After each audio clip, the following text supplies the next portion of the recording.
Good evening.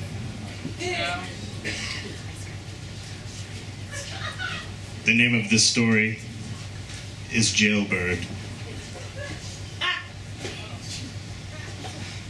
I started dating this girl the day after Christmas. Our first date was an accidentally magical experience that started with coffee and moved to a play and a rock and roll show, all unplanned. Our second date was New Year's Eve at our favorite bar, drinking free whiskey with the owners. Every time we hung out was a study in awesome. Things were going quite well. 2 weeks into our dating, I was scheduled to go to a show for Austin.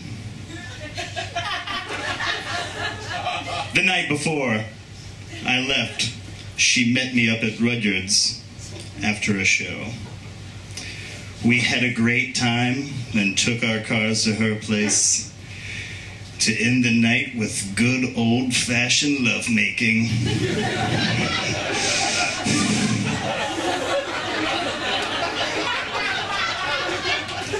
I got to her place and waited for her in my truck since it was cold. 5 minutes went by and she didn't show. Then 10 minutes, then 20 minutes. An hour into waiting, I started to imagine every sort of horror. She wasn't answering her phone. Text message went unheeded. Anger and panic were beginning to set in. I decided to drive back towards Rudd's to see if her car was somewhere along the way. In a crazy wreck. I found nothing. At 1 a.m., my phone finally rang. She was crying. "I've been arrested," she says. "They're giving me a DWI." My heart sank. I've had friends get DWIs before. They're ridiculously expensive, and most people have their license suspended. "They're posting my bail tomorrow," she said.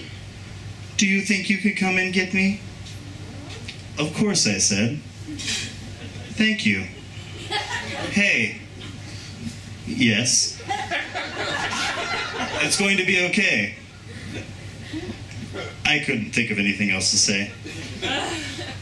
Okay. That was the other person. I woke up at 8 the next morning, told the people at the conference that I was going to be a day late. They proceeded to go all over town trying to secure her release. I had never busted anyone out of jail before, so there was a lot of trying to figure that out.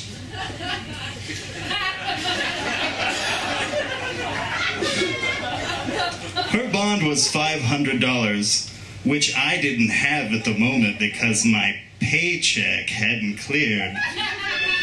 So I went to my mom's work and borrowed cash from her. "I swear you'll like her when you meet her," I said.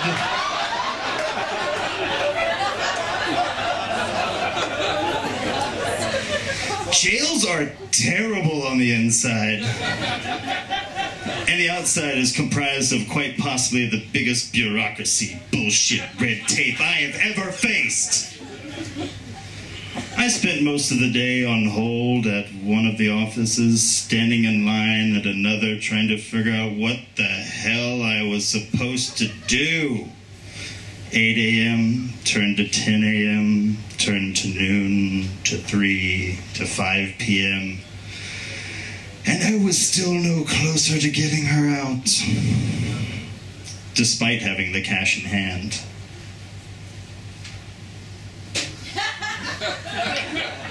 Finally, I ended up at the bail bonds place that was able to help me. The ladies there were awesome and put my mind at ease. As they were processing my payment, though, something strange happened. It says here that her bond had already been posted, the lady said. What? Yeah, someone just posted her bail. What does that mean? It means she's free. Well, can I go see her? Yeah, just go meet her in jail. The jail was in Clear Lake for some stupid reason.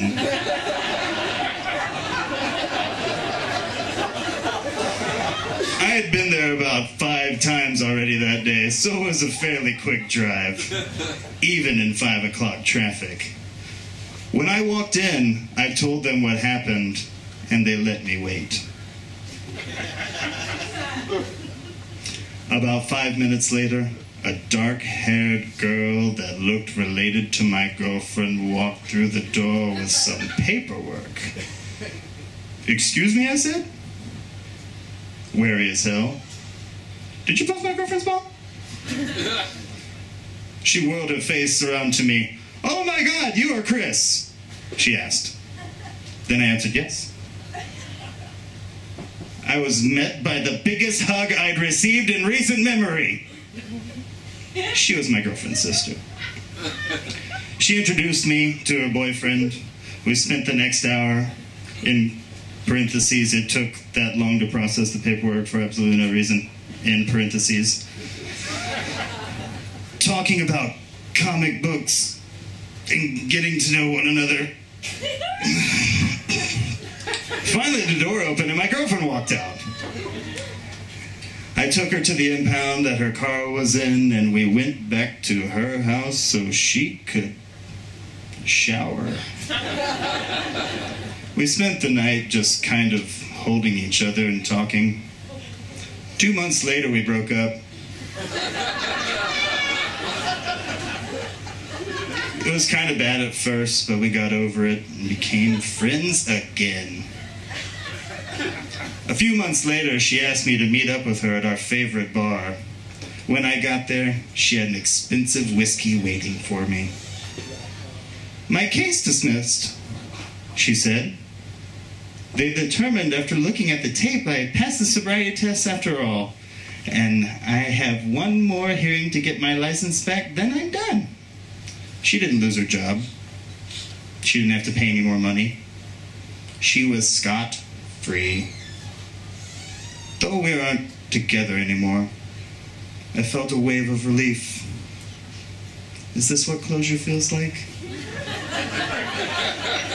Good evening.